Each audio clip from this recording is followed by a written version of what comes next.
അല്ലാഹുവിന് ചില മലക്കുകളുണ്ട്. ആ മലക്കുകൾ മാറി മാറി വരുന്ന മലക്കുകളാണ്. എന്ന് പറഞ്ഞാൽ രാത്രിയത്തെ ഡ്യൂട്ടിക്കുള്ള മലക്കുകളല്ല പകലിലെ ഡ്യൂട്ടിക്കുള്ളത്, പകലിലുള്ള മലക്കുകളല്ല രാത്രിയത്തെ ഡ്യൂട്ടിക്കുള്ളത്. രണ്ട് ഡ്യൂട്ടിയിലും പങ്കെടുക്കുന്ന മലക്കുകൾ ഹാജരാകുന്ന രണ്ട് നിസ്കാരങ്ങളുണ്ട്. അതാണ് അസ്ർ നിസ്കാരത്തിന്റെ ജമാഅത്തിന് രാത്രിയത്തെ ഡ്യൂട്ടിക്ക് വരുന്ന മലക്കുകളും പകൽ ഡ്യൂട്ടി കഴിഞ്ഞു പോകുന്ന മലക്കുകളും രണ്ട് മലക്കുകളും പങ്കെടുക്കുന്ന നിസ്കാരമാണ് അസ്ർ. അതേപോലെ സുബ്ഹി നിസ്കാരം, അത് രണ്ടിന്റെയും ജമാഅത്തിൽ വലിയ പ്രത്യേകതയാണ്. എല്ലാ ജമാഅത്തിനും പ്രത്യേകതയുണ്ടെങ്കിലും അത് രണ്ടിന്റെയും ജമാഅത്തിന് പ്രത്യേകതയുണ്ടല്ലോ. സുബ്ഹിന്റെ ജമാഅത്തിനാണ് ഏറ്റവും വലിയ പ്രത്യേകത. രണ്ടാമത്തത് ഇശാഇനാണ്. അതേ രണ്ടും ഇരുട്ടുള്ള സമയമാണല്ലോ.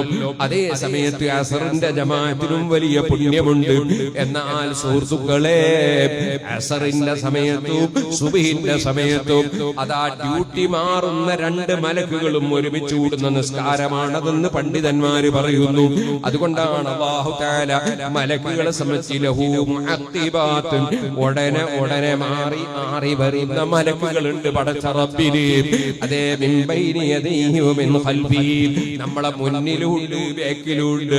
നമുക്ക് കാവല് നൽകുന്ന മലക്കുകളുണ്ട്, നമ്മളുടെ കാർഡുകൾ എഴുതുന്ന മലക്കുകളുണ്ട്. അങ്ങനെ തുടങ്ങിയിട്ട് 10 മലക്കുകൾ ഒരു മനുഷ്യന്റെ കൂടെ പകലിലുണ്ട്, 10 മലക്കുകൾ രാത്രി വേറെ 10 മലക്കുകളുണ്ട്. അങ്ങനെ ഓരോ മനുഷ്യന്റെ കൂടെയും 20 മലക്കുകൾ ദിനേന ഇറങ്ങി വന്ന് സംരക്ഷണത്തിലുണ്ട്. ഖുർആൻ പറയാണ്, അപ്പൊ കാവലിന് അല്ലാഹ് മലക്കുകളെ വെച്ചിട്ടുണ്ട്. പക്ഷേ ആ മലക്കും അല്ലാഹുവിന്റെ നിയന്ത്രണത്തിലാണ്.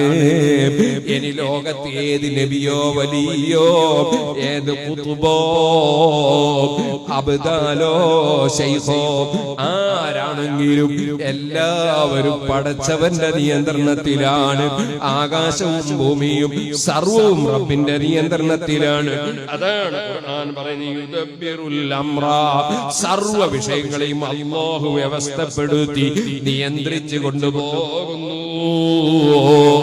യുഫസ്സിലുൽ ആയാത്ത്, അവന്റെ ദൃഷ്ടാന്തങ്ങൾ അല്ലാഹു വിവരിക്കുകയാണ്.